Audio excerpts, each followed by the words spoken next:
What's up, everybody? Welcome to the Wait, What Are We Talking About podcast, episode 53. My name is Brett, aka Enigma9011, and today, once again, I'm joined by Kev, making his return, long awaited. Hope you're doing well, Kev. Thanks for being on the show.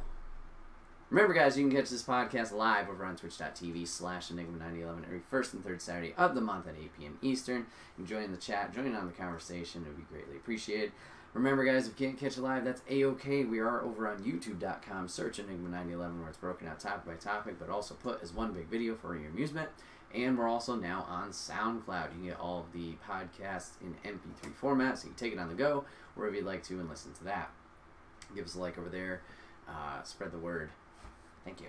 And then we got our sponsor. We got the merch store. You can get all of your Enigma 911 swag over there. T-shirts, cups, backpacks, and more. Rep the brand. Support us. It would be greatly appreciated. I feel like I say greatly appreciated too much. Maybe I'll have to change that. But anyways, Kev. Yo. You haven't been on this podcast in a while. Not since maybe early January, late December. Yeah. Yeah. It's been a while. I mean, I was like a frequent contributor previous to that. You were. When you were home, you were like almost every other week. I mean, I was all like rage, you know? But, no, so it's been a while. Mm-hmm. It's been a while. It's been a long time coming. Yeah. So a lot's happened since, well, not a lot's happened. Well, some things have happened since the last time you've been on here. Life has progressed. Yeah, exactly. So we'll be talking about that a little bit. I guess I'll just go right into my topic, because fuck it, we're going for it. So you were supposed to be home from your latest trip out when? June 23rd. June 23rd. When did you actually get home? August 24th. So you're out in the wastelands of not America for a whole 2 extra months. Yeah. Now, during that entire time, I believe you were in one place, if I'm not mistaken. During those 2 months? Yes. So for about a little over half of that 2 months, I was in Townsville, Australia, which is just north of Brisbane, which is a little bit more well-known of a city. Townsville is kind of a Boston Spa-sized area. Okay, cool. Yeah, about Boston Spa-sized, maybe a little bigger, not that much. And then what about the remainder of that 2 months? So from Australia, I had a 3-week straight underway where we were out at sea, didn't go into land anywhere. Oh, okay. And then we went to Okinawa. Uh-huh. And then from there we went to Sasebo, Japan. Damn, okay. So, yeah, my 6 months started in, Dubai. Mm-hmm. Then I went to a place called Fujairah, which is part of, like, the overall country Dubai is a part of. Yep. Then I went to Oman, which is just south of Saudi Arabia. From there I went to this little island in the Indian Ocean called Diego Garcia, which is literally tiny. Okay. I mean, it's like a spit of dust in the water. Mm-hmm. We were only there for like a few hours. Then I went to Thailand, Okinawa, Guam, Australia, and then, Okinawa, Japan. Cool. Yeah, so yeah, you were stuck at least in Australia for a while because some stuff was going on. Yeah. Whatever. So I guess my topic is, like, what did you do while you were stuck? Like, I don't know if you, like, guys still had work to do, or, like, we talked very briefly about maybe some potential stuff you had to do, and we don't have to go into that, but, like, how'd you spend your time in Australia? Like, what'd you do? Well, a big part of Australia was very similar to, in a lot of ways, it's actually creepy similar to the U.S. Okay.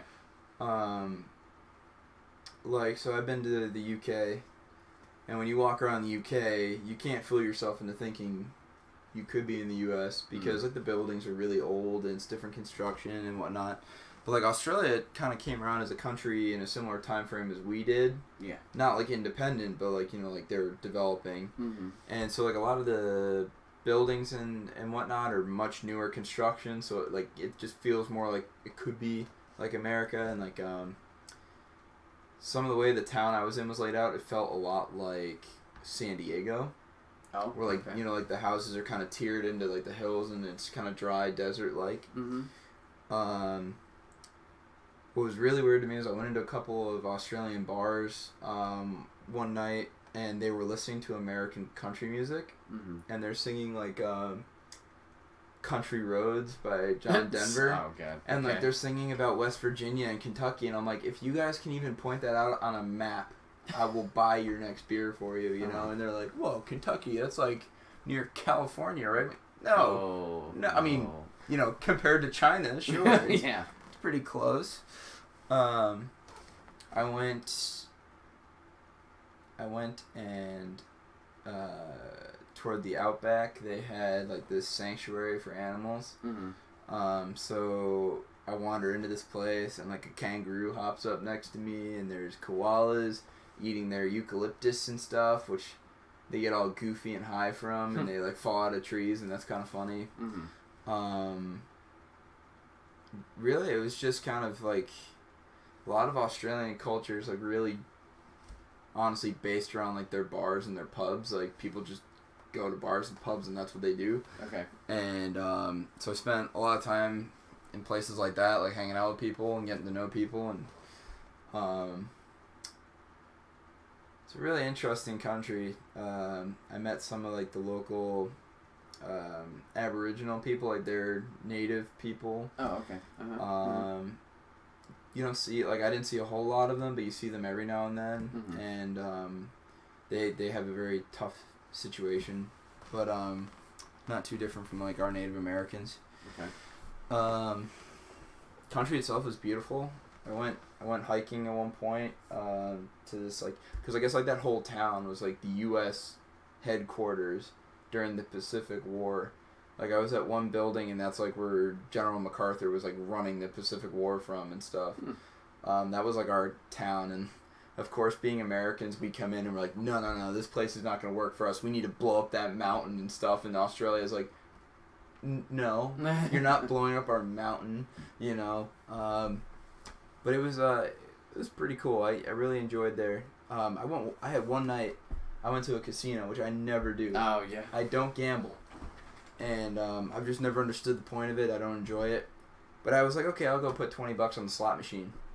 I ended up walking out like a half hour later with $1,500. No, that's Aussie money, so it's more like maybe $1,000 US, maybe $950 US. Yeah. But starting out at 20, I was like, it's a night. So I ended up with a room at the casino, like at the nice hotel there. I was like looking out at the water and everything. That was pretty nice. But yeah, no, it was just every day though, just checking to see if I was allowed to come home yet or not, or like if it was gonna work out that I could go home. So it was like a long 2 months. Felt like it really went by slowly, that 2 months. But so it was just pretty much just going out and doing stuff when you could. Like there was nothing. Well, that they so had for you really, or no. So I was working full days. Okay. But you know, your typical work day, like on a weekend, usually about 8 hours.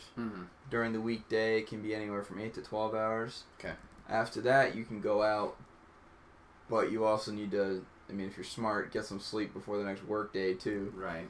And the problem for us was we weren't tied up at a dock in Townsville. We were out at anchor. Okay. And we were like not that close to land, so you had to take this little boat that would take you into land, and that was like a 45-minute boat ride. So like if you wanted to go out, you basically had to understand that 2 hours of your time off was going to be spent just traveling back and forth, not even in town. Shit.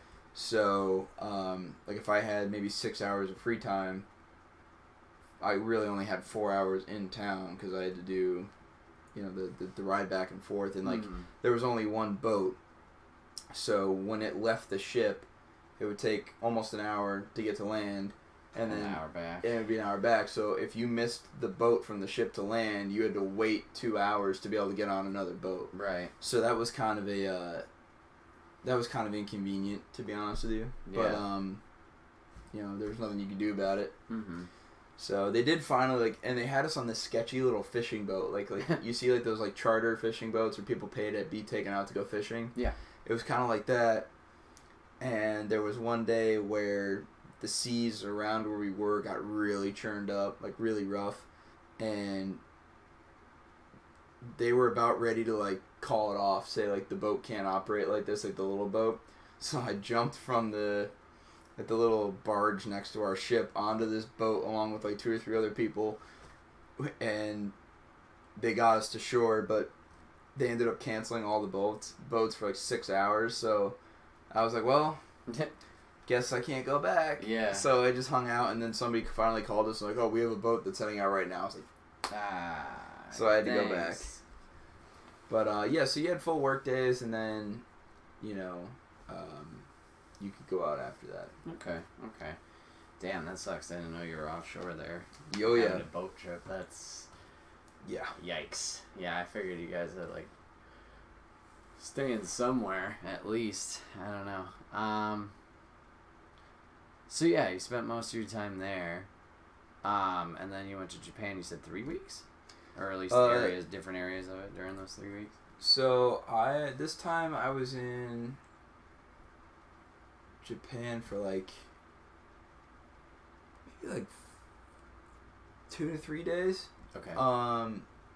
And that was just because the guy who was my boss, the chief engineer, was able to work out something where they'd let me go home and they would figure out what the problem was with people coming out to replace me on the ship. Yep. So I got to go home after 2 months. Yeah. And 2 months overdue. And so I hadn't told my family that I was coming home. So I was able to take a bus from where I was in Sasebo to the nearest airport, which was Fukuoka, Japan, which was like a 2-hour bus ride. Then I booked a hotel room in Fukuoka for the night because my flight was the next day. Mm-hmm. So I'm going into a hotel. Well, the bus dropped you off at the airport, but I didn't want to go to the airport right away because I had a hotel. Yeah.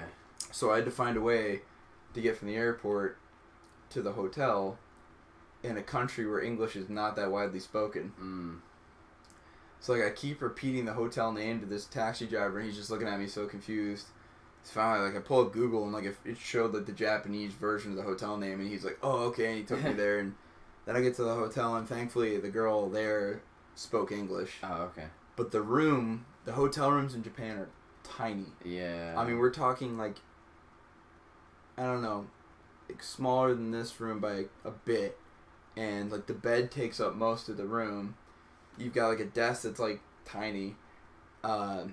The showers are built for people much shorter than I am, and the toilets are super high tech. Mm-hmm. They've got like this whole panel of buttons. That's there. where they invested in the room. Was the toilet. Hey, you know what though? It was kind of neat because like, if you pushed a button and you came back 20 minutes later and you had to use the bathroom, toilet seat was heated. Huh. Okay. Which I know sounds weird, very enjoyable. All right. And they also had something for people that are more shy. You press this button and it makes sound so people can't hear you in the bathroom. All right. But then, so the next day I go to the airport, and there was this dad with his, like, I would assume maybe, like, 12 to 18-month-old kid. I mean, probably 18 months because she was walking and all that. Mm-hmm.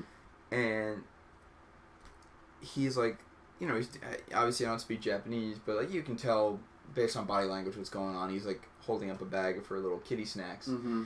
And she, like, went to take the bag, and he, like, pulls it away, and he goes like this, like, now, to me, I'm thinking, oh, he's telling her she has to say please or thank you, whatever. Yeah. She stands there in front of him, puts her hands together, and bows. Oh. And then, like, I can't remember what she said. And I understood what she said, because it was, like, one of the few words of Japanese. Oh, she said domo, like, for domo arigato. Yeah. So he gave her the bag, whatever. And then, so, like, the plane I'm waiting to get on, that it's going to take me to Tokyo, like, lets off its passengers. So, like, you've got the glass wall where you can see the passengers getting out when you're waiting for your flight to take off. Oh, wow, okay. And so there's these line of Japanese people getting off the plane, and this little girl goes to the window, and every time somebody's coming up, she's bowing to them, and they're bowing back and smiling. I'm like, this is the cutest thing I've ever seen in my life. Nice.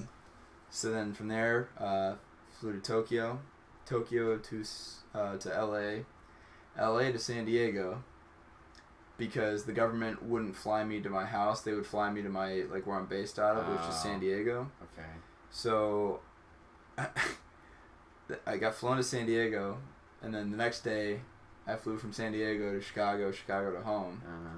And I was able to drive up and surprise my family up at Lake George, and that was pretty funny. Because none of them had any idea, because I was telling them, I can't come back for 2 weeks or whatever. So when you started figuring out that you could come home, like, it was some family friends or family that picked you up at the airport or figured that out for you? Well, so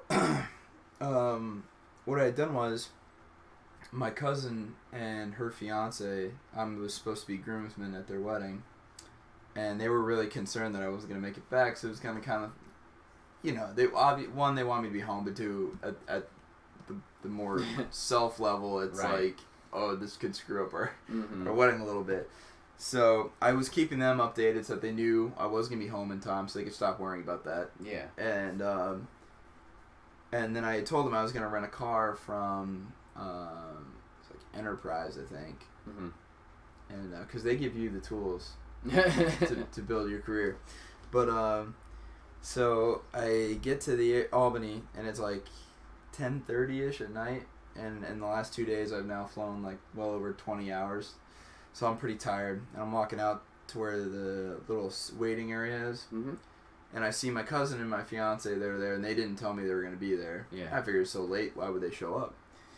And then my aunt was there, and I was super bummed for a second, because I was like, oh, they told everybody, you know, but it was just my aunt that they told, and she drove me up to the lake. Oh, okay. So I got up there at like 11:30ish, and I call my mom on the phone, and she's in the camp, and I'm like, hey, can you unlock the door? And she's like, what? And she was like asleep or something, so she was like, what do you mean unlock the door? I was like, can you unlock the camp door? I can't get in. And she's like, what? Are you here? It's like, yeah. And then she's like, they had the screen door open, right? But it was locked, you know, so like, but I can see through the screen into the camp. And she's up on the second floor, like, on the phone talking to me, like, oh my God, he's here, blah, blah, blah. I'm like, no, but seriously, like, I'm on the door, I can't get in. Wow, okay, so you didn't have a ride until you landed. Well, so I had a car rented through Enterprise, but I was able to cancel it when I saw my aunt. Like, I got on I was my... gonna say, what the fuck, bro? I offered. Well, I was just... So the plan was initially my sister... I had also told my sister, and she was kind of keeping me updated on where mom and dad were. Right. She's like, oh, they're going to be in Boston Spa for the night. I said, great. I'll drive up from the airport. It'll be like 25, 30-minute drive. Yeah. And then, like, as I land in Chicago, my sister's like, oh, Mayday, they're at Lake George. I'm like, God damn it, because that's now going to be an hour drive. Yeah. I'm really tired at this point. I'm like, it's almost midnight here. I'm thinking it's noontime, you know? So... my aunt said, no, I'll drive you up, because I was heading up anyway. So I canceled my Enterprise, and she just gave me the ride up. So that worked out pretty well. Very cool. Yeah. So, wow.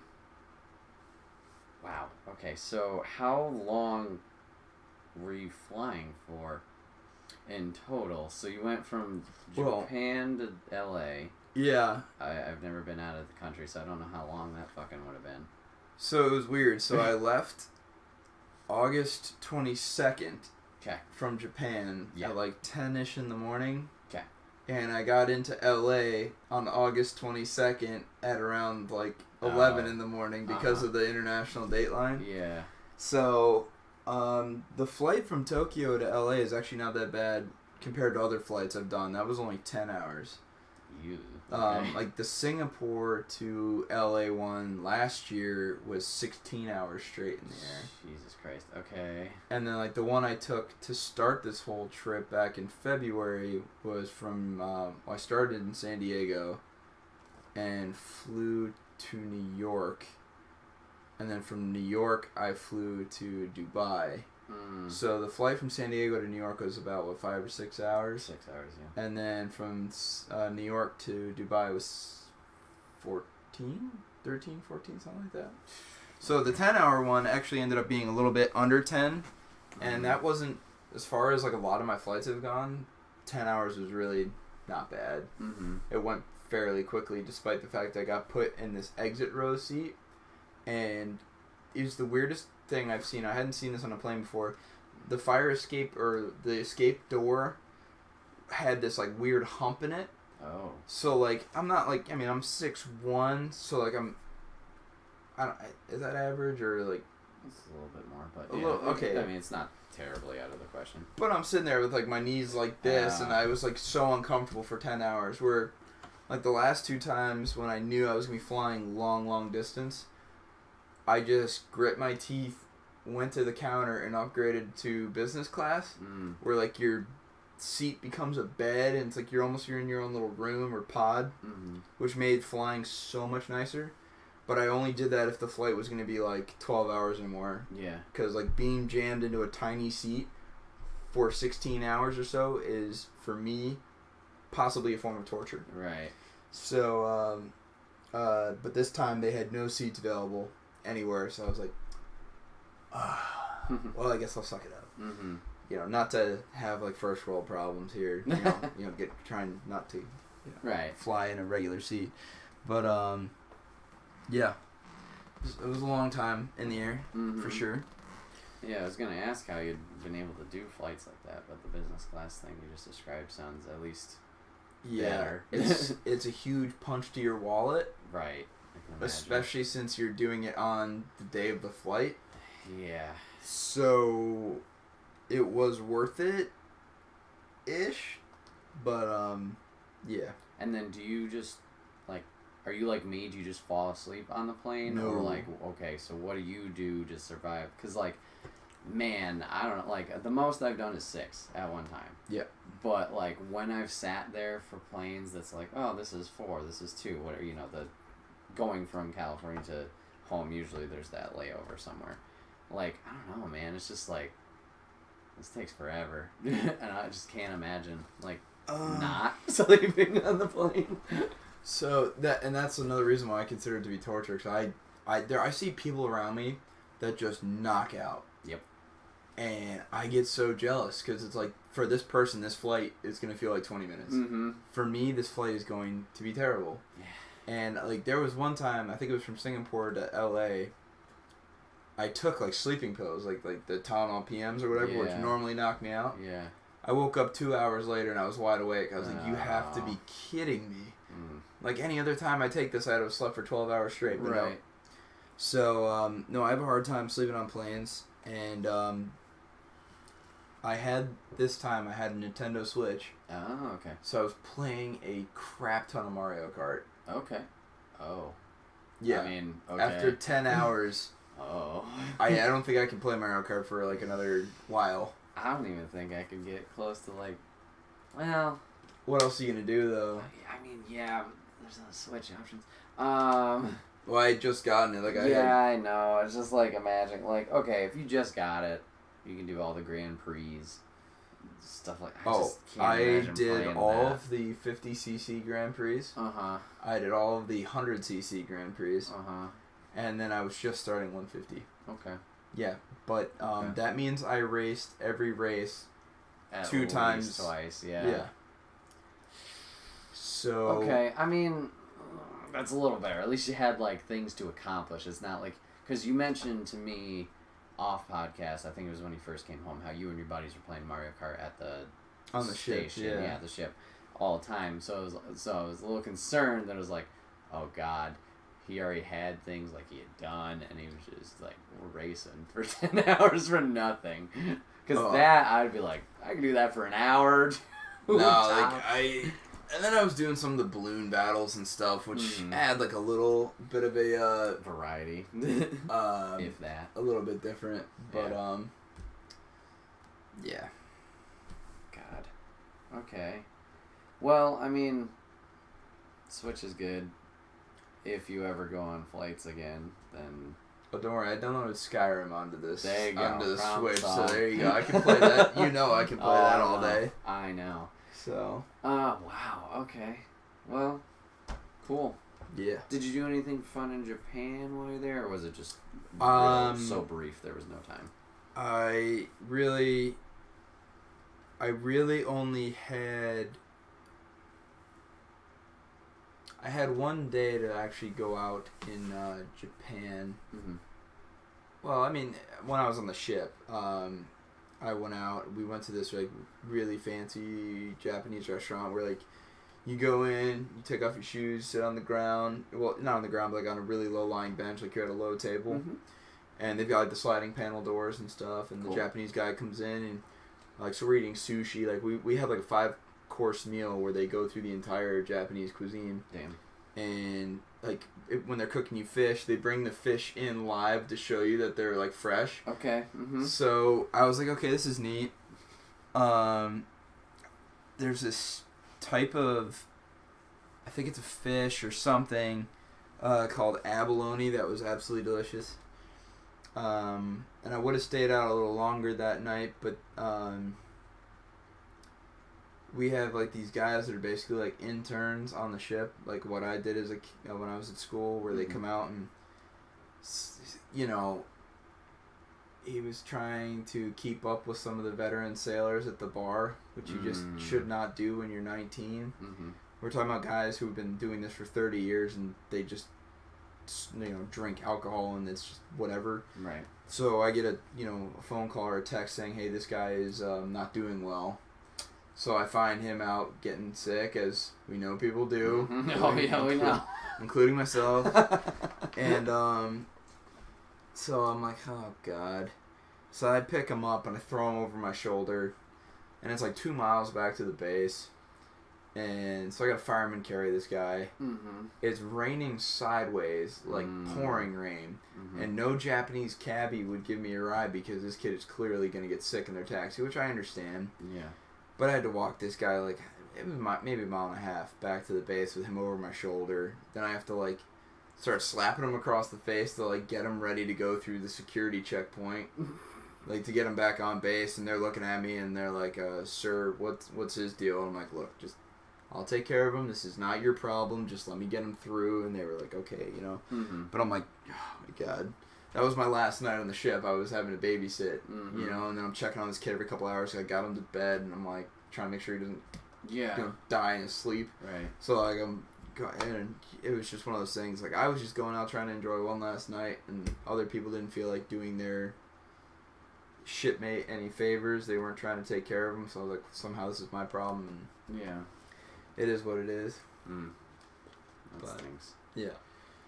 Well, we're glad to have you home. Glad to have you back. Sounds for at least a while.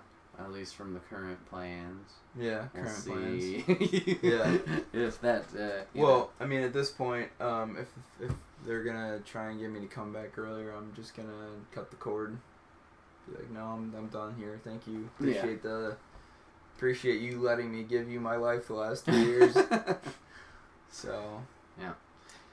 Well, I'm glad to hear you'll be around. That'll be fun. It's gonna be good, man. Yeah. Rage. Rage. Speaking of rage and 2 fingers, on to topic 2. Transition, boys. So this topic has been... yeah, thank you for that. Has been one that has been in the back of my mind since Kev's been home.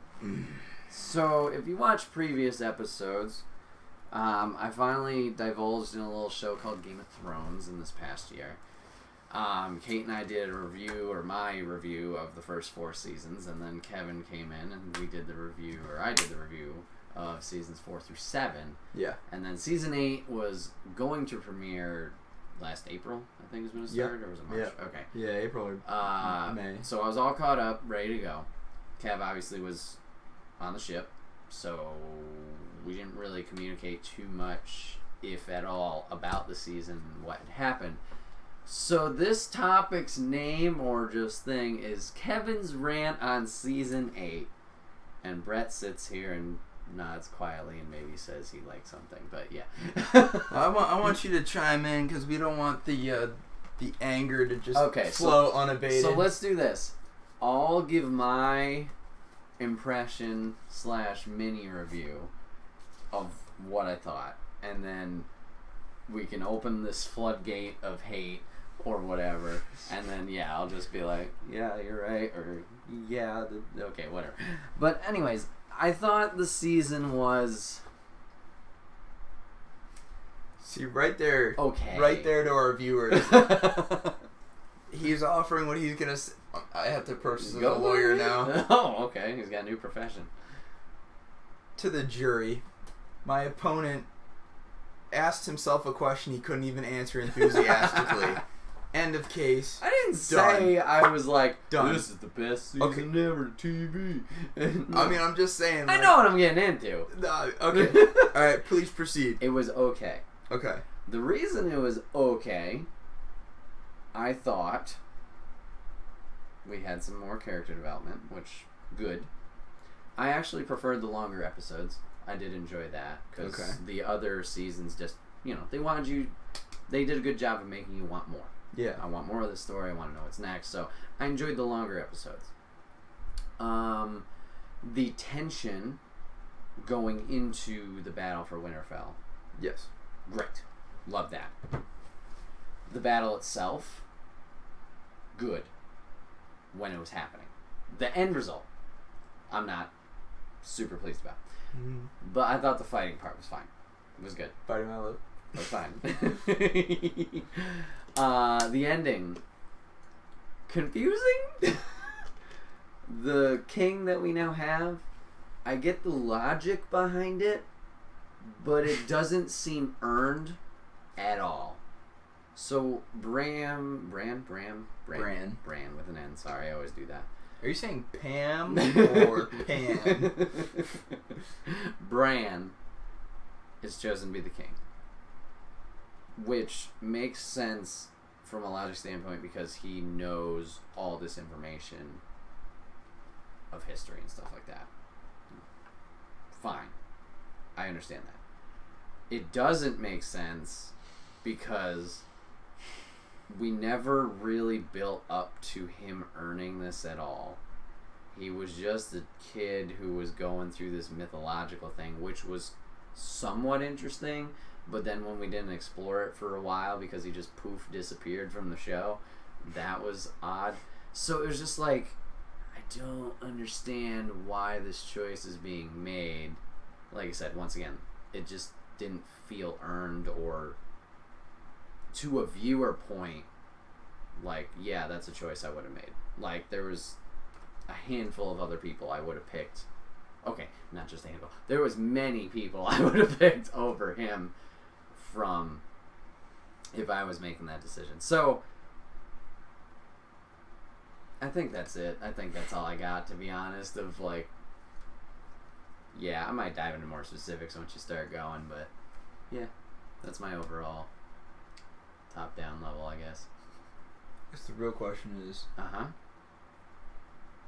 how much are you allowed to curse in this show? Absolutely a fuck ton. Okay. So let's dissect this piece of shit season from the get-go. Yep. Okay.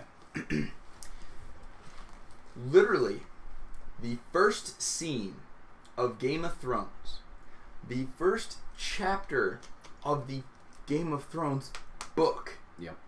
What? involves the Rangers going beyond the wall Mm-hmm. and bumping into these White Walkers. Yeah. Right? The first thing is that, holy crap, who are these guys? Right. And clearly the Rangers, it's not like, you hear them talking about wildlings. They're clearly comfortable with wildlings. They understand, like, what they are, like, what their societal dynamics are. Like, they get that. They deal with these tools all the time. Mm-hmm. But they encounter this, and the terror and sheer panic is like, oh my god, like, what the hell are we dealing with right now? Like, this is something we only thought were children's stories, right? Yeah. And then they get annihilated, Mm-hmm. other than the one guy who makes it south of the wall, which I still would like to know how this one raving lunatic made it over the wall when he didn't have the climbing equipment at the wildling. Whatever. Anyway, that's a problem with an earlier season, and I don't want to get into that. Yeah. So the entire series, a little bit less in the beginning, more so once you get into seasons 3 and 4 and all that. Yes. And I guess season 2 to some extent, maybe. Mm. The White Walkers are out there, and the people that encounter them are quite clear. These guys Excuse me. are the worst case scenario that we can deal with. Right. Okay. Then we get to see, and then you see them with like little things, Mm-hmm. like when they take Craster's baby boy Yeah. to that random ass monument Stonehenge shit Yeah. out in the middle of the lands of forever winter, Right. and the main dude uses some magic to turn it from a human baby into a White Walker. Yeah. Okay, Cool. so okay, they've got some cool magic. Mm-hmm. They can do some weird shit. Mm-hmm. Okay. Then we really see the magnitude of their power at the Battle of Hardhome, when Jon and the wildlings that survived Hardhome are making their way south again, and this motherfucker walks out there, looks at them like, oh, for real though? Lifts up his hands and all them dead motherfuckers come back. Mm-hmm. And you're sitting there going, Yeah. oh my god, dude, like anybody that's died north of this wall is now a soldier for these clowns, right? Okay. That was an impressive buildup of the story that, wow, these guys are an impending threat. But then they're like wandering around and shit. And like, they're like, not to get biblical here, but they're like the Jews wandering in the desert for like 40 years. And you're like, where the hell are these people going? Mm-hmm. And you see them at random points, like Sam encounters them. You know, he's hiding behind the rock, and the Right. army marches by and Just leaves like, him hi, alone. Okay. And then Bran encounters them when he gets his hand touched and you know, Right. screws over the three-eyed raven and all that. Mm-hmm. Right? So, like, they're out there. They're a threat. Big bad dudes.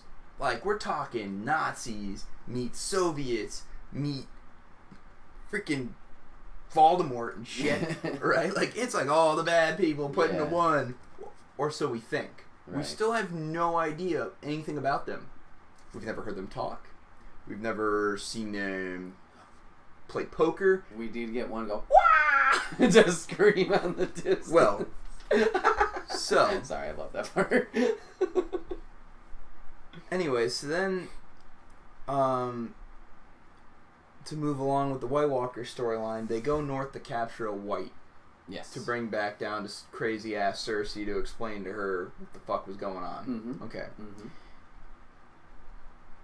And then they kill a dragon with a javelin throw that was fit for the Olympics. I mean, my man gets out there with an ice javelin, Yay! fires that shit off like a Tomahawk cruise missile, takes him out. And I'm sitting there going, okay, wait, how does ice kill something that literally has fire inside of it? We're not going to get into that. That's just stupid. But so, as soon as that fucking dragon sinks in the water, I'm like, okay, we can pretty much assume this dragon's going to probably come back. My man just brings shit to life. Mm. So then he brings a dragon to life. And I'm like, oh, wow. With random chains that he somehow had, but that's... Yeah, and I've never seen a White Walker or a, what do they call the Whites? I've never seen the Whites do any kind of smithing work, so let's talk about that real quick. And they couldn't swim to the little island to Yeah. attack, but yeah, okay, there's a lot of holes in that, but... Yeah. So, they bring back a dragon. Now, dragons breathe fire. Yeah. But they bring it back from the dead, and apparently it no longer breathes fire, it breathes something. And nobody's clear if it's ice, or like if it's blue flame, or Oh, I thought it if was it's the blue magic fire, yeah. farts flying out of its mouth. I mean, we have no idea. So anyway, you're like, okay, they have a dragon. Yeah. Okay. They got an army. So they got an army and an air force right now. Yeah. Alright. Whatever. So then they destroy the wall. Mm-hmm. And the last scene of season 7, which I thought was actually a pretty cool way to end, Oh, that was amazing. was them climbing over the rubble and you being like, oh, fuck. Mm-hmm. Right? But then, episode 1, and I believe episode 2... Episode 2 is a waste of time. Yeah. Episode 1 and 2 of season 8. This army that knocked down a wall and then quickly climbs its ass over it and is literally like, what, like a 2-week to maybe a month journey from Winterfell? They just walk really slow, man. I mean, how long were they walking in the fucking north? You But said this it. is what this is what kills me about the show. They really fucked up timing. Yeah. Okay. Because, just to dial it back for a second, Jon Snow and the boys, you know, Dirty John and the boys, go up north of the wall to get this White, right? Yeah. and then Gendry books it back to the wall. Usain Bolt. They get a raven to fly from the wall down to Dragonstone, which is the fucking south of the map. I mean, we're talking months of walking distance from Winterfell, not let alone the wall. Daenerys gets her ass on her dragons and flies up there, apparently all on the same day. Bullshit. They don't fly faster than the speed of sound. Okay. Anyway, so let's not... It's just like Arya on the stupid boat. Let's not miss the forest for the trees here. Okay, let's keep the critique going. That's just a little annoyance of mine, is how the show's timing works. But anyway, so it takes these guys forever to get from the wall down to Winterfell. When Jaime Lannister gets his ass from King's Landing to Winterfell, which is like triple the distance or more, and these guys are still... I mean, can you imagine any real-time army going to invade a country and just walking, taking a nap, and being like, we'll get there when we get there? Yeah. You know? Okay. So then the White Walkers get to Winterfell. And like you said, there is a tension. People are thinking, like, what if I die tonight? Yeah. What am I going to be? Like, what is my legacy? All that normal human shit. I get it. I did say episode 2 is a waste of time. It's like half and half. It's good for that part, and then there's other stuff. It's like, what the fuck? But so then, like, they attack. And the living people's battle plan is the stupidest shit I've ever seen. Oh, okay. They made their cavalry, like, full-on attack. They did not use cavalry for, like, what it's supposed to be, without getting too much into military shit. Okay. These assholes, all, like, what, 20,000 of the Khalasar are left? They just gone like a fart in the wind. Alright, so there was one lone horse that survived that day. Okay, so now we're down to like dick all for an army. Alright. And then the living people that can't really fight, like Sansa and Tyrion, they decide the best place to hide from an army of the dead, that the main dude can bring dead bodies to life, is in the fucking crypt. Like, you're surrounded by sleeper cell agents for this dude. Like, the fuck, man? Like, if I go to war with Italians, the best place to hide is not in a pizza shop. Alright? Like, you know what I'm saying? So, anyway, without, like, dragging this out anymore, the White Walkers and the Night King are, like, destroyed with, like, this huge threat that was building up for 7 seasons is erased in the first 3 episodes. And they did nothing. They accomplished nothing. I have no idea what their actual importance to the storyline was. I mean, yeah, they were used to thin out the herd of characters that they didn't know what the fuck to do with anymore, sure. But, like, the fuck, man? Like, what was the point? We have this army. It destroys a wall. The Wildlings were scared shitless of these fucking guys for 5 seasons. That's why they attacked the wall to get out of there. Right. And then the White Walkers effectively become nothing. They were the storyline equivalent of Neville No, you know what? Fuck that. No, Neville Longbottom actually was slightly important to the storyline of Harry Potter. I have no idea. Okay? And then you're like, you know what, though? Jaime Lannister. He's completed this wonderful character arc. He's decided to abandon his sister who he loves, his potential unborn child, his legacy, to go fight for the living against the forces of apparent evil. Okay. For the second time in his life, he's done something selfless to protect other people. Right. Okay. Great. Knights Brienne of Tarth. Sleeps with Brienne of Tarth. Okay. Then decides to pull the biggest dick move ever. Leave a 20 on the nightstand. And walk his ass back down to his sister, only to tell her, "Oh, you think that I ever actually cared for people and whatever?" And I'm like, what was the point of this story arc? This guy was apparently this really troubled and complicated guy that was deep down a good guy, but everybody shit on him for being a good guy because they didn't know what he did. And then they turned him into an asshole again to finish the show. stupid as fuck. Mm-hmm. All right, waste of a great character, one of the best written characters in books or show. Jon Snow. You're wondering for the first 6 seasons or so, who are Jon Snow's parents? Right. What the fuck's his deal? Right. Who was hot enough to get Ned Stark to break his honor code? Okay? And then you find out, oh, he's another Targaryen. Mm-hmm. Wow. The fuck does that mean? Oh, no. Not only is he a Targaryen, he's Rhaegar's son, which means he's technically the dude who should be king. Right. But of course, Jon Snow's only 2 lines in season 8 are, I don't want it, and you're my queen. Alright? Like, literally his only 2 lines. Uh-huh. Alright? Like, no matter what is being done in this show, in that season, I don't want it. You're my queen. Like, all this stupid shit. Like, they took this guy. There's no importance to the Jon Snow character. He was fucking useless. He and Daenerys get up in dragons and shit. He flies a dragon. You're like, holy fuck, he's flying a dragon. What? Wow. Dragons and shit. Aerial combat. Fuck.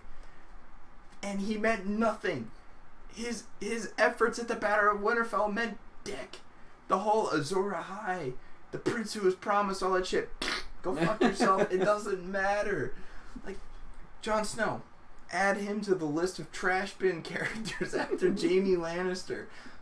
Tyrion. Tyrion just became an annoyance the last 2 seasons. Giving terrible fucking advice to Daenerys. Not understanding how much of a bitch his sister is. Like, that she's gonna turn on him and shit. Like, he became a worthless character. He was a dumbass.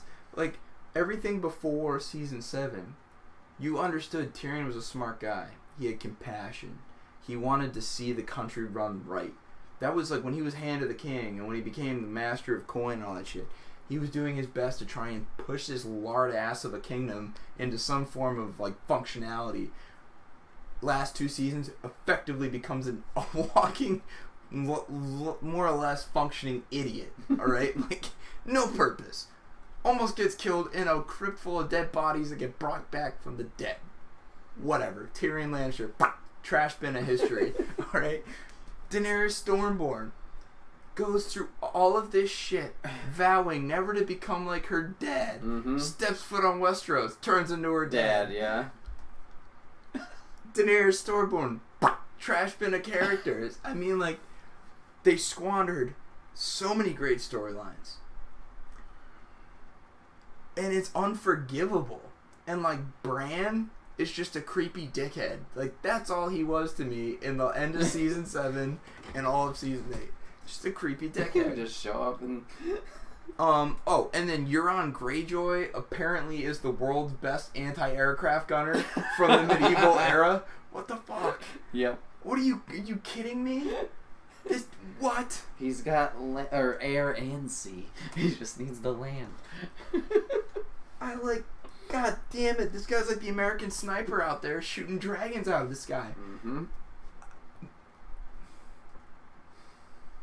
And then, there's this stupid shit, like, when they go in to attack King's Landing.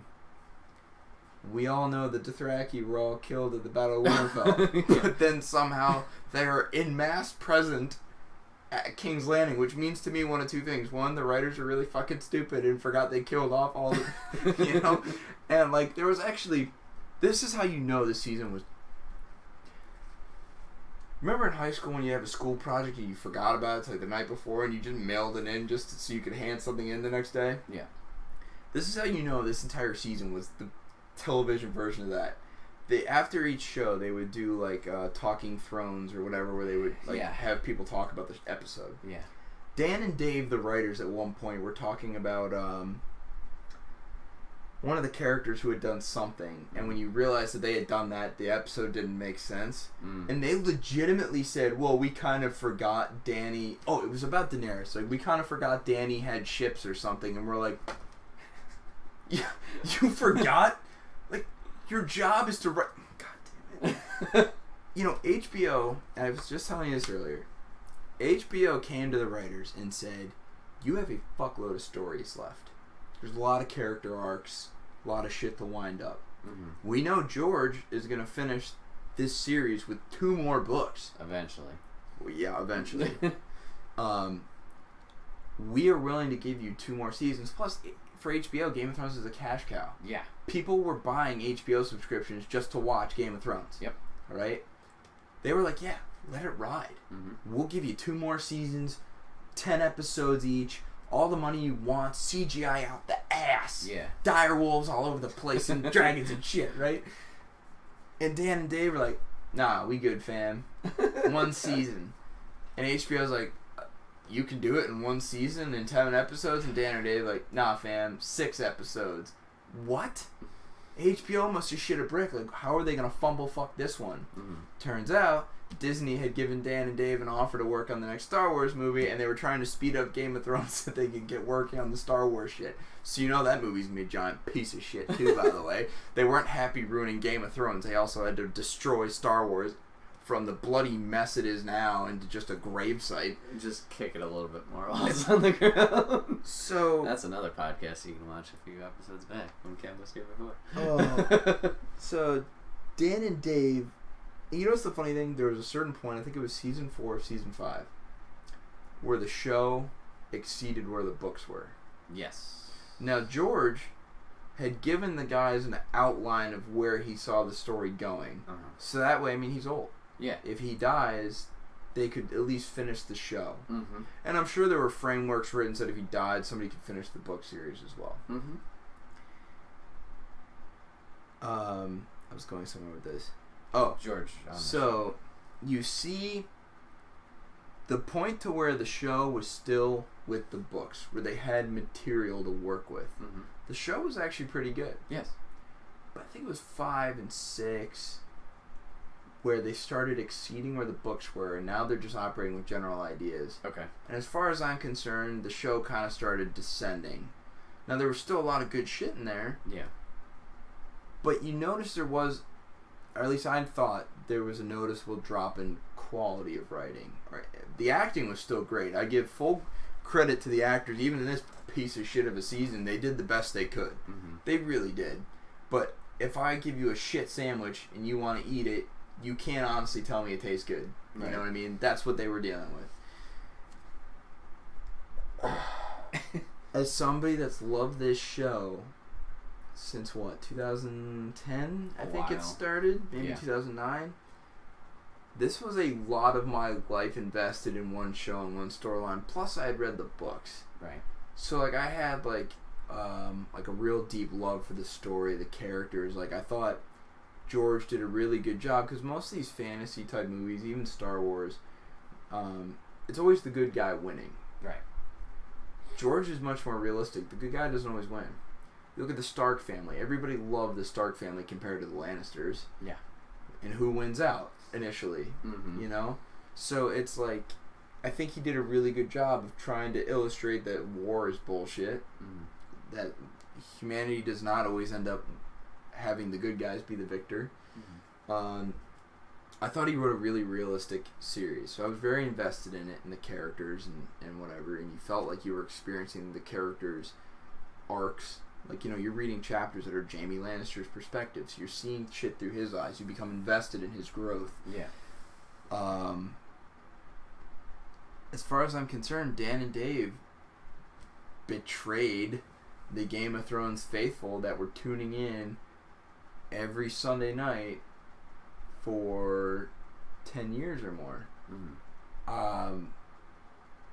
Again, I don't hate on the actors. I think they did the best they could. Like Emilia Clarke doing Daenerys, I think she did a fairly good job trying to do what Dan and Dave were asking her to do.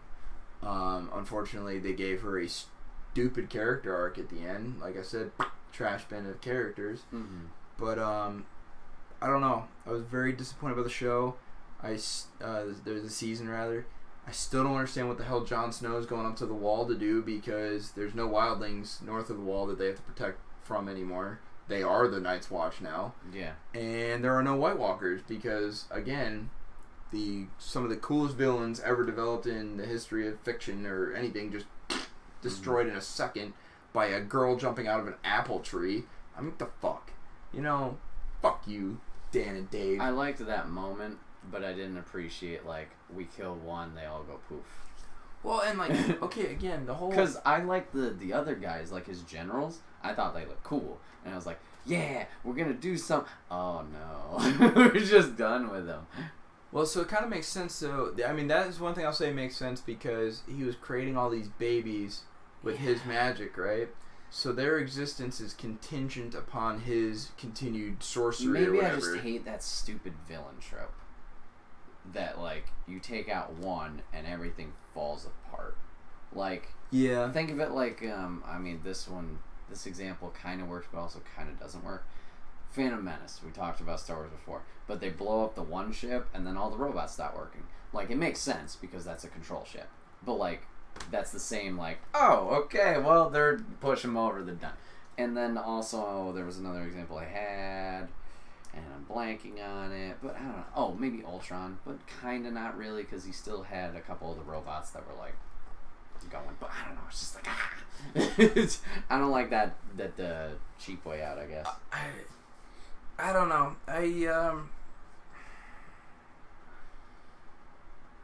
I just decided at a certain point I was like, man, fuck this show. Mm-hmm. I mean, not the show, the last season. Yeah. Yeah, but you know what's the thing though? I almost can't even go back and watch the earlier seasons now because I know that officially for the canon of that show, where it's going. Like Jon Snow was being developed as the prince who was promised. He was resurrected from the dead, for fuck's sake. Right. What was the point of him being resurrected from the dead when he became a walking, talking tampon for the last season? I mean, I don't want it. She's my queen. To kill the bigger threat of you, Daenerys. man. I don't know, man. Because, like, he's supposed to be Azor Ahai, the guy that's supposed to destroy the darkness when the long night comes. And instead, Arya, who, as far as I could tell, wasn't that great of an assassin because she got kicked out of her organization for not being that great, comes back to Westeros and apparently became James fucking Bond. Which, okay. Like, I agree with the No. whole Night King, like, thing. Oh, man, I take this off. I like that Arya got the finish because it gave fucking reason for this stupid assassin story. I hated it. But yeah. And then what the fuck else were they gonna do with her character? I don't know. But and then Jon's thing, like, he did technically take out the big evil that would have been Daenerys. And then, I don't know, he's just got nothing to do because, like, his prophecy's fulfilled, like we were talking about Star Wars earlier. I don't know. Yeah, but, like, what the fuck was his prophecy in the end? To kill Daenerys. She was going to become the next big evil thing.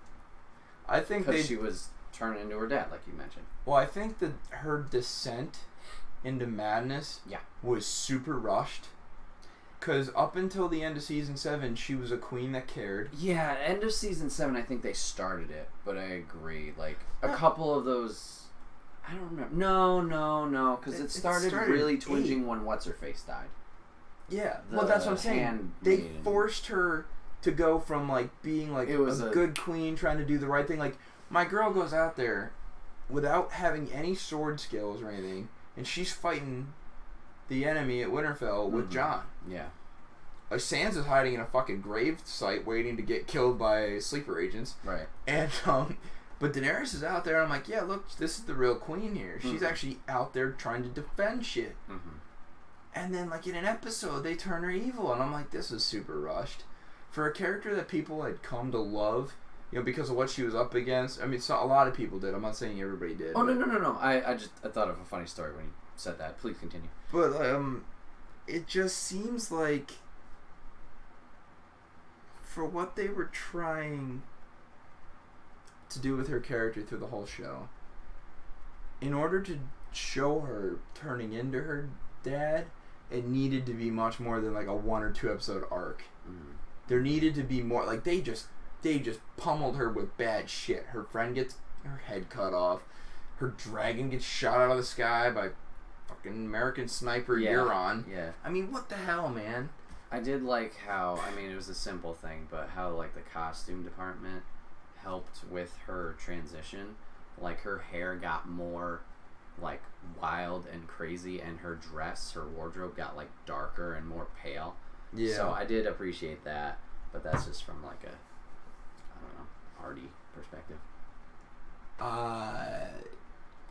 So my side story before Kevin, because I think he's going on a new one. No. So the reason I, oh okay. No, I'm done. The reason I thought it was funny, or I thought of a funny story while you said like people were, you know, invested in her and stuff like that. So your boy worked a temp job where people can customize labels and put, you know, whatever the fuck they want on it, and it's the names of their kids. Well, I saw two interesting names come through. I saw Daenerys and I saw Khaleesi, and I heard it was a thing that people were naming their kids, and so I was like, oh my god, this is real. I was just like, oh no, I wonder how they feel. You know, I gotta say though, as far as weird ass names go, the kids are being saddled with. Daenerys and Khaleesi are like, you know, I mean, like it sounds like it could be something like quasi Middle Eastern or you know, Mediterranean-ish, right? Yeah. Like the ones that kill me are like the names you hear kids like. I'm not saying it's a bad name, but like it's just so clearly invented. Like, it might as well be fiction. Like yeah. I heard, I think it was my sister was looking to name their kid Brayden. Okay. Like Brayden or something. I've had braids in like classes. Okay, but I'm just saying that's a I'm taking a stand. That's I mean, that's bullshit not that name. out there. It's a bullshit name. I've and seen you that know way it. more than the other ones. That's because you have many Daenerys's yet. No, only via sticker apparently. Well, look, I'm just saying, like, I don't know. I thought I was gonna be angrier. Now it's just disappointment. It seems. No, it's not even disappointment. It's sadness. Mm-hmm. It was like a year and a half, 2 years waiting for season 8 to come out. Right. And I knew that they were gonna bring some of my beloved characters to their final resting place in the fictional world, whatever. Yeah. And I felt like we were really let down by the end product. That was my personal thought. Yeah. My anger, my blistering white anger as I was watching, let's say post episode 2. Because I was willing to look for the good parts of episode 1 and 2. You know, I wasn't happy, but I was like, okay, I see there's some good stuff, and some of these actors are doing a great job. Yeah. And then Battle of Winterfell happens, and I'm just sitting there like, nah. Uh-huh. Nah.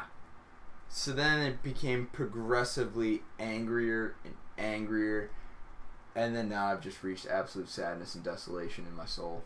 Gotcha. Yeah. So, I guess final question: is there any positive that you can pull from this season? It's over. Okay. No shout-outs for Theon at all. Okay. Yeah. I'll give a shout out to Theon. I think that was like one of the character arcs they did well. They let him come full circle because his redemption was not a straightforward path. He, he helped Sansa out of the Winterfell castle when she was being captured, forcibly raped by Ramsay Bolton and evil shit like that. Mm-hmm.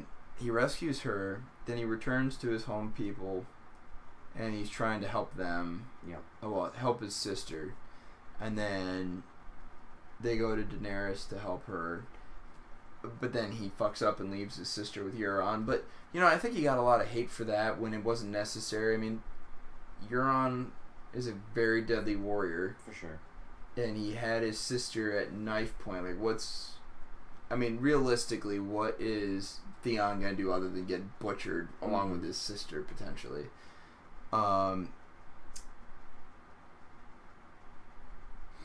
So he had some stutter steps, and then he returns to Winterfell to help defend that, and then he protects Bran, who he effectively betrayed in season 2.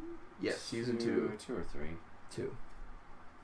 So I think it was good that he got to redeem himself, and fittingly, he got to redeem himself by protecting the city that became his home, whether he liked it or not. Right.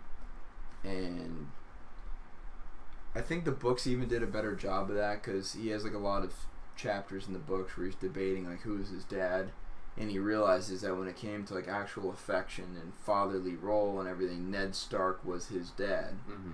Even though he wasn't a Stark, Ned Stark treated him like one. And so the idea of him coming back to protect Ned Stark's son, his only son left, Right.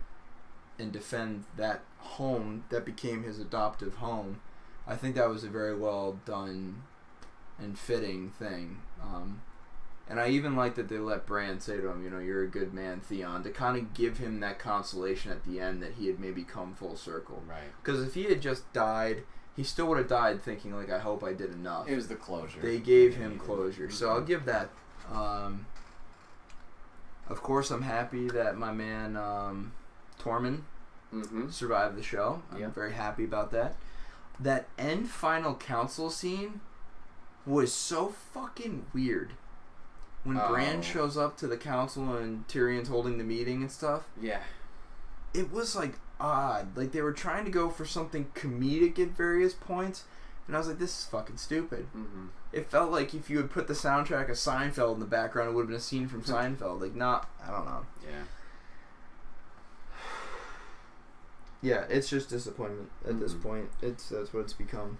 So, if and when George finishes the other 2 books, will you still read those? Oh yeah, because I just at this point, to me, I know George is going to do a better job than fuckwad Dan and Dave did. Which, by the way, there was a Google effort I supported for a while where people were posting on Reddit, you know, Dan and Dave's full names and incompetent dickbags. So if you went on Google and typed in incompetent dickbags, because there were so many entries for it, it was actually the top results on Google for a while. And I really appreciate that effort. I really do.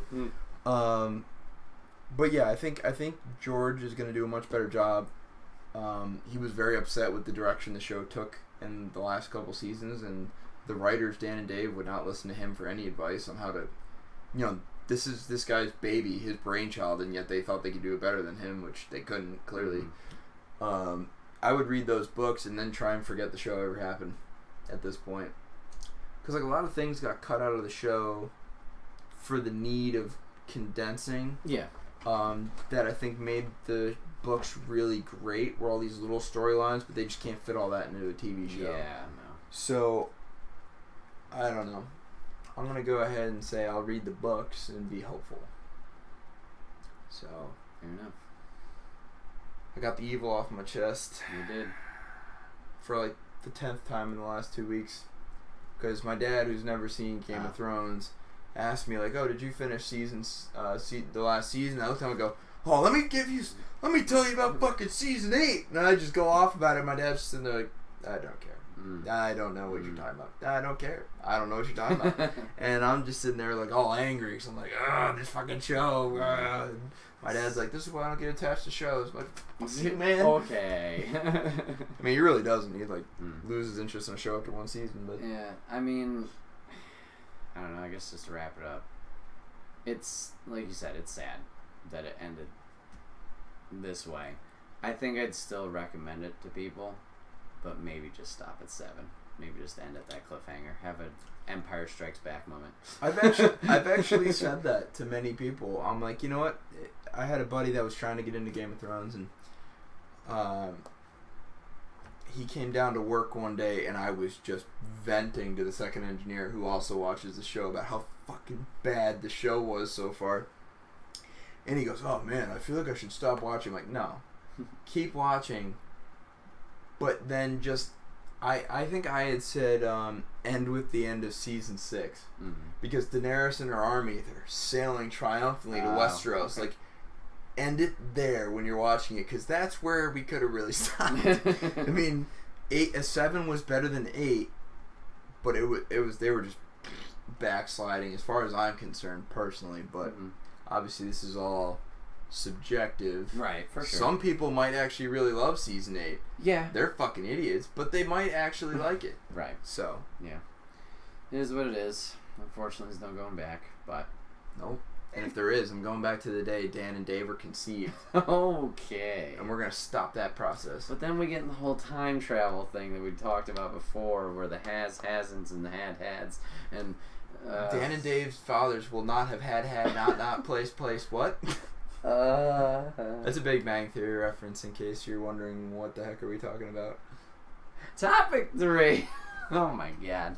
Oh yeah. Alright, so Kev's been kind of out of the loop, and it seems like he's always out of the loop, on recent games I'm in my own that have loop. either come out or are coming out. So I kind of wanted to see if I catch you up, or maybe just spit some fire about some games coming out and see if they hook, line, sinker you, or if you have any interest in them. But I don't know. This might be shaky, because you know me in games. I'm always like, what's coming out? But yeah. So, Kev, did you have any interest in Borderlands series at all? I've heard a lot about them. I just never played them myself, so I know nothing about them. Okay. Or other than there's a dude on the cover going, Yes. Okay, Like so that. have you played Diablo at all? no.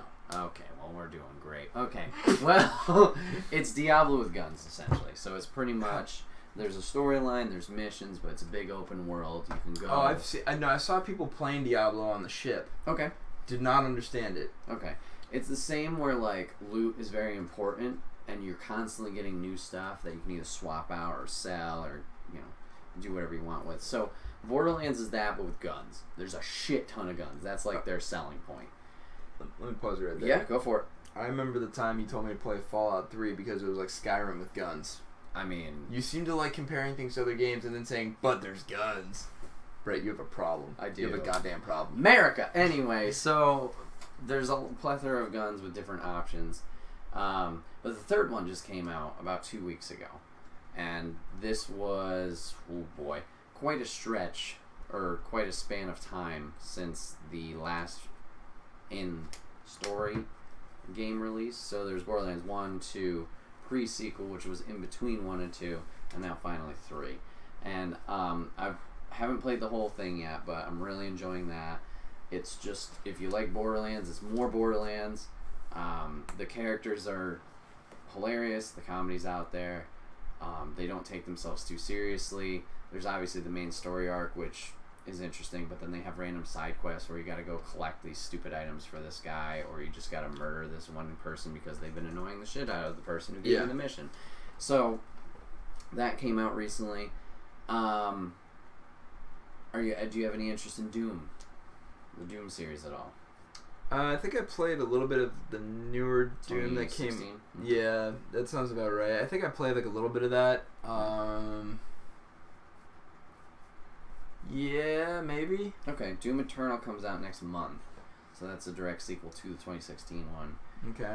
But you're in hell, doing more Doom things. You have more of movement, accessibility. So I think you get you get some double jumps, dash. I'm not sure if you get a grappling hook. I might be remembering that wrong. It just seems like more of the same quick, fast-paced action with solid story of shooting demons. So is that coming out? A game that I talked to you briefly since you've been home. I don't know too much details about it, but Outer Worlds. I think this would be a game up your alley, but also up Mr. G's alley. Mr. G, Papa Griff, my bad. It is the people who made Fallout New Vegas, so Obsidian. It's the people who made that, and they're making their own essentially Fallout game without it being Fallout. So it's the post-apocalyptic time. The art style is very similar, but it's essentially more Fallout without calling it Fallout. I mean, that's the best I can really explain it from what I know. Well, seeing as though Bethesda apparently doesn't want to make any more quality Fallout games, as we've talked about on previous podcasts, I guess it's time somebody else takes up the mantle. And now they've definitely they announced it before, but they've officially announced releasing footage of the new Elder Scrolls game, and I'm just sitting there going, fuck. Because you know this. I've been talking about when are we going to get a new Elder Scrolls game since about 2012? Something like that. So, I'm a little concerned that we're going to get a Fallout 76 of the Elder Scrolls game And the only thing that I think might protect us from Todd Howard and Bethesda just shoving their thumbs up our butts is the fact that Fallout 76 was such a colossal failure that they could not even give the game away for free. Yeah, I don't know. I know last E3 they were announcing a lot of updates that were coming to it and, you know, fixes and more content. I don't know how that's taken off, like how audience has received that. I know the Battle Royale mode for it came out, and I saw one friend stream it for like a night. Seemed like he had fun, but then he moved on. You know, it was like one of those things you tried out and then... So, I don't know. You were just talking like Korg from Thor Ragnarok. To Taika Waititi or whatever his name is. So I saw him play the game one night. It was fun. And that was it. He didn't print off enough pamphlets. So Outer Worlds, I believe, comes out in Fuck off, Ghost. November. And then another game which you might be interested in just because of who's in it. But speaking of George R. R. Martin, he's actually... No, I'm thinking of Guillermo because I always mix those two up, as a lot of people do. Guillermo Toro. I don't know. Relax. I don't want to hear it. What are you I don't want to hear it. on about? Death Stranding is coming out in November. It's a Hideo Kojima game. Did you play any of the Metal Gears at all? No. Okay. So this is the maker of Metal Gear. Just assume no to most of these questions. Fair enough. So this is the maker of Metal Gear since he's left Konami in Japan because Konami fucked him over and he's made his own company. He's making a game with one of the guys from Walking Dead. I'm terrible at names. I can picture his face. Long brown hair. Describing 80% of the Yeah, cast. I know. It's not. Daryl. The crossbow dude. Yes, crossbow dude. Thank you. Daryl. Okay, sorry. Actor named Norman Reedus. Thank you. Norman Reedus is in it, along with Mac Mickelson or something like that. Mads Mikkelsen. Mads Mikkelsen. Jesus Christ, this is why I don't play games where you have to name actors. And then yes, and then Guillermo. But Who the fuck is Guillermo? You keep saying Guillermo like I know Guillermo, like me and So Guillermo are Guillermo hanging down in Guillermo Texas. del Toro is a director. Oh He's yeah, made yeah, I know horror him. films. Okay. So you're just saying Guillermo, like my apologies. there's like a million Guillermos out there. I said del Toro earlier. You just didn't hear me. No, I thought you were because talking about Benicio del Toro. You were too busy yapping your yap and not listening with your ear holes. So Death Stranding's coming out. I'm itching my face. It's a very high graphics game. It looks beautiful. There's a lot of interesting technologies in it, but I don't think this is a game I'm going to sell you on because I don't just understand what the fuck this game is. But that's most of the people who've seen the trailers. There's no explanation. It's a man carrying a baby in a fuel tank, and there's random shadow monsters that appear, and Mads Mikkelsen's a bad guy. But recently at the Tokyo Game Show that happened maybe 2-3 weeks ago, they showed off footage. They spent 3 days showing footage of this game for 3 hours, an hour each day. The first day, they showed the Norman Reedus character walking around a big open world, which looked great, doing not a whole lot for about 40 minutes. The last 10 minutes finally got fucking interesting. He was trying to invade like an enemy camp stealthily and taking out enemies, and then he also fought a big shadow monster. Day 2. For some reason, I still decided to watch this shit. Didn't leave the home base at all. It was just him in his room, and it showed you how you can customize the room and how you can make Norman Reedus make funny faces in the mirror and like dumb, stupid shit. And I just don't understand where the hype for this game is. I got it before because it was like that mystique of like what's going on in the story and the trailers, and then like seeing this, I'm just like, why?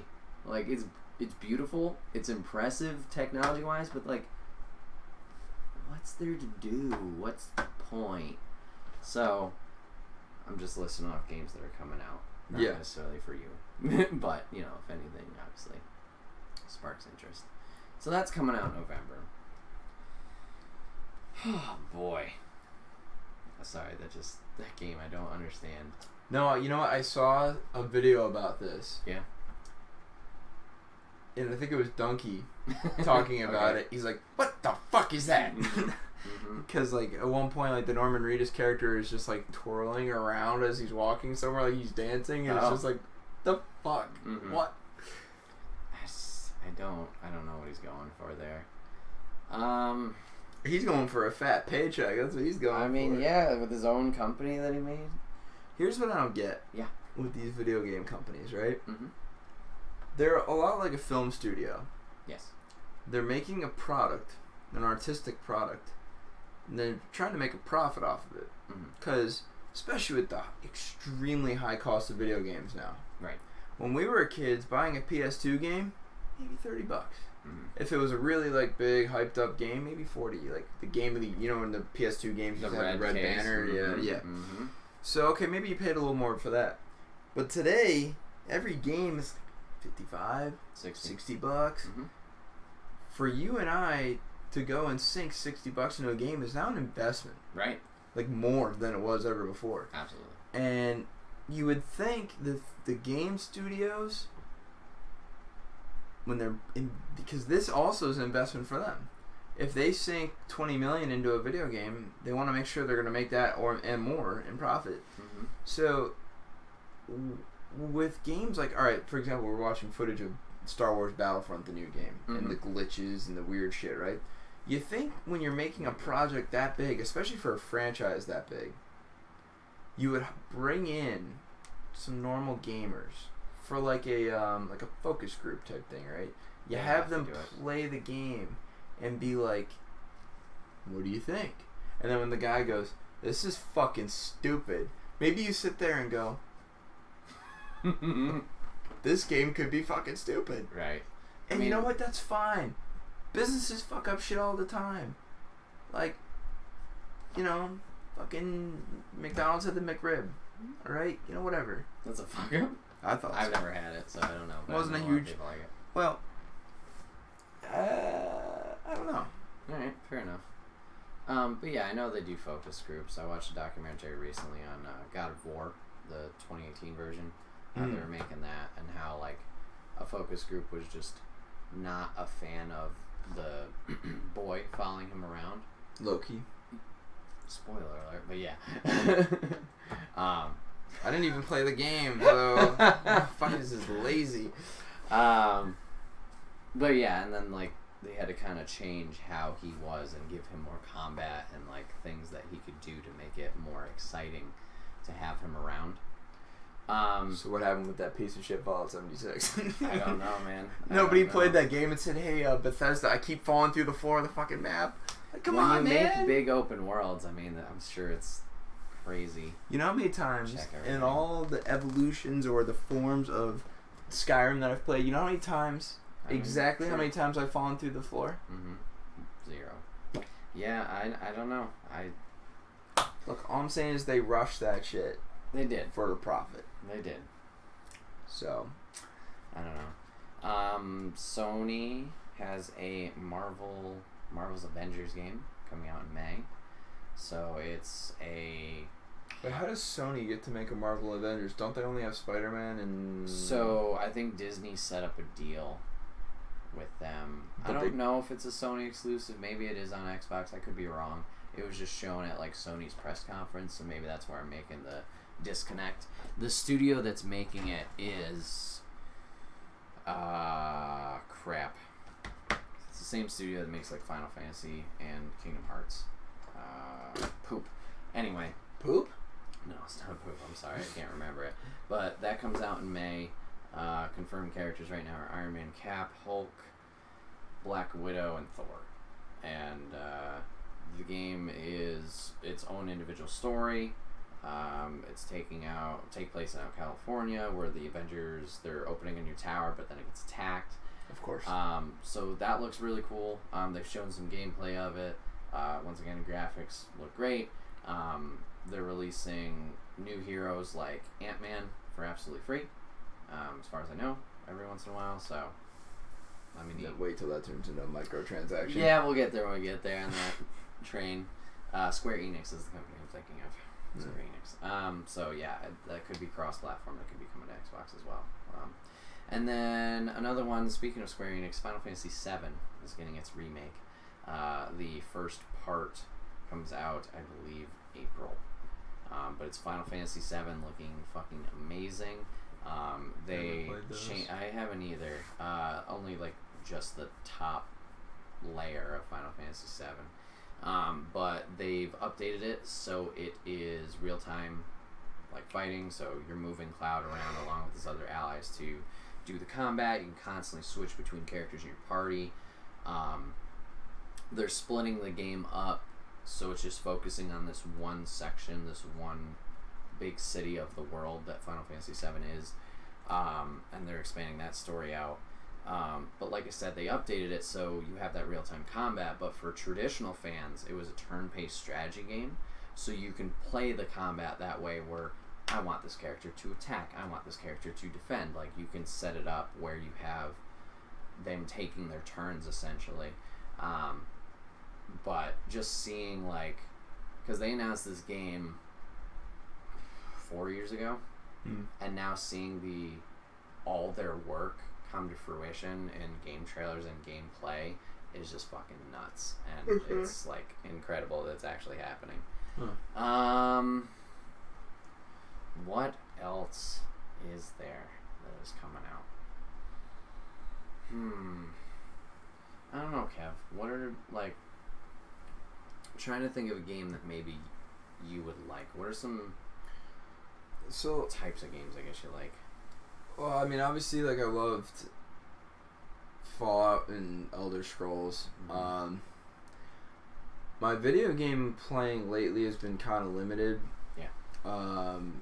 Just due to the nature of the last 6-7 months, and then since I've been home, I've been trying to catch up with a lot of people and do a lot of stuff, so I haven't really been able to play so much. So anything I've been playing lately has been like kind of like sports related. Okay. Like I said, I've been playing a lot of that MLB The Show just because I could sit down, play a couple games of the career mode, and then get up like 20 minutes later and do whatever I'm going to do. I can fit in, that game played. I had a real period where I was playing not retro, but like nostalgic games from our childhood on the DS with the Pokemon Yellow and Pokemon Crystal. That was awesome. I was a little bummed that they didn't do a transfer or whatever of like the Ruby, Sapphire, Emerald / Leaf Green, Fire Red, that generation of Game Boy. So they do have Red and Blue, I'm pretty sure, like original. And then, yeah, they haven't done Ruby, Sapphire, Emerald because they did do that re-release. Yeah, but I tried that re-release. I've got the, what was the Ruby version? Omega. I cannot get into it. No? Because they didn't just do... Like, when Leaf Green and Fire Red came out, they were redoing Blue, Red, and Yellow. Right. And they added some things in, but the game itself was still very largely the same. Like, if you only played Blue and Red, you would be taken back by the graphics and all that, but, like, the game itself was essentially the same. Yeah.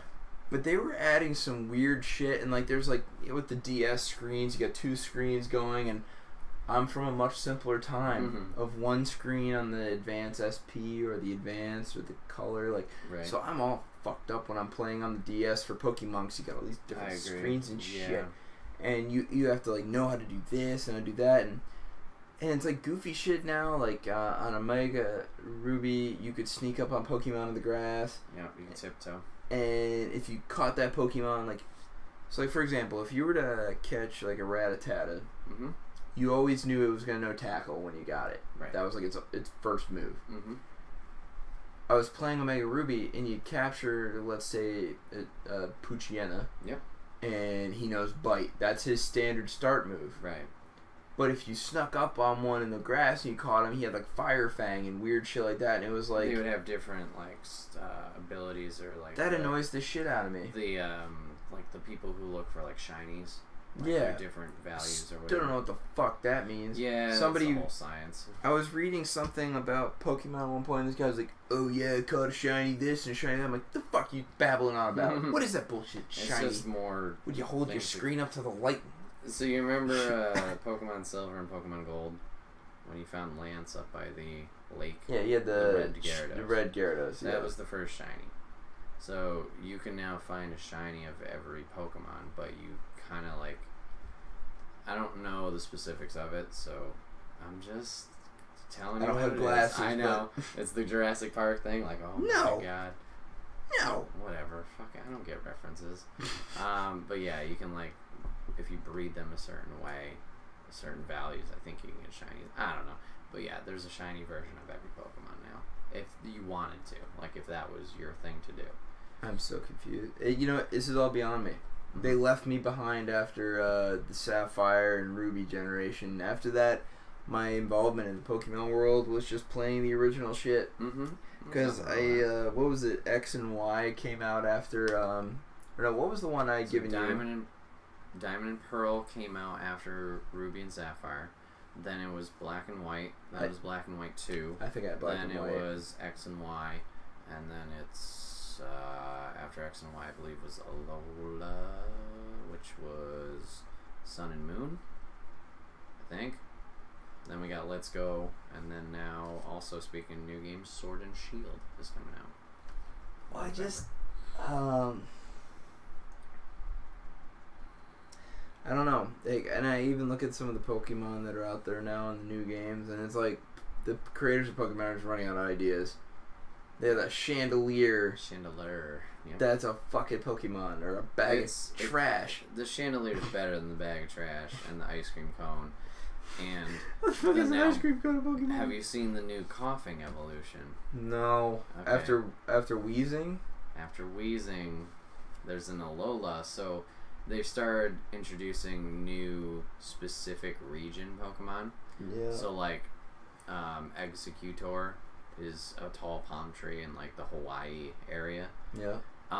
In the new one, Sword and Shield, I'm not sure if it's just a version of him or maybe it is an evolution, but he stays the orbs that he is, but he gets smokestacks now. But they didn't really, I don't know, maybe they did think it out. They didn't really think it out, but he looks like bongs. Like a bong. You know, you say that they didn't think it out, but I was... They might have, yeah. I was playing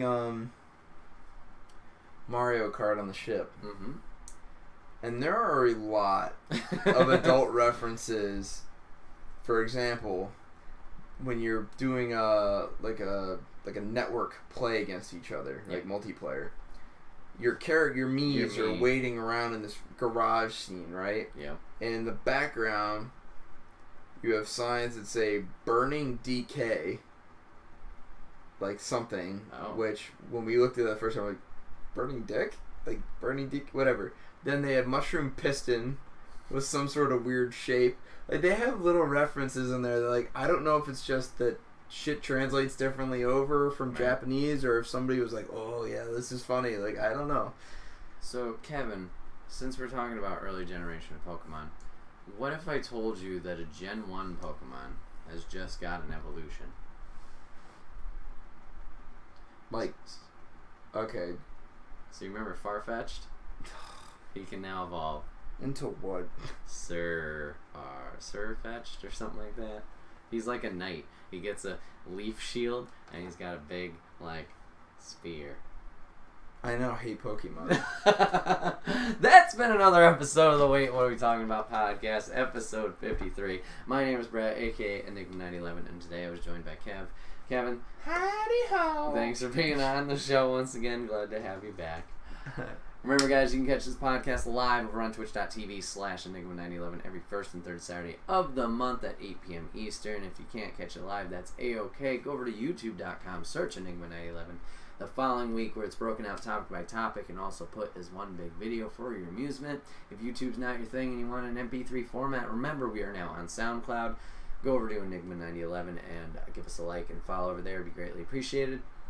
And remember our sponsor, guys. We're sponsored by the Merch Store. You can get all of your swag, t-shirts, cups, backpacks, and more over there. Rep the brand. Support us. It would be greatly appreciated. Kev, thanks for being on. Thanks for having me, sir. Looking forward to the next one. Viewers, we will see you guys next time. Take care.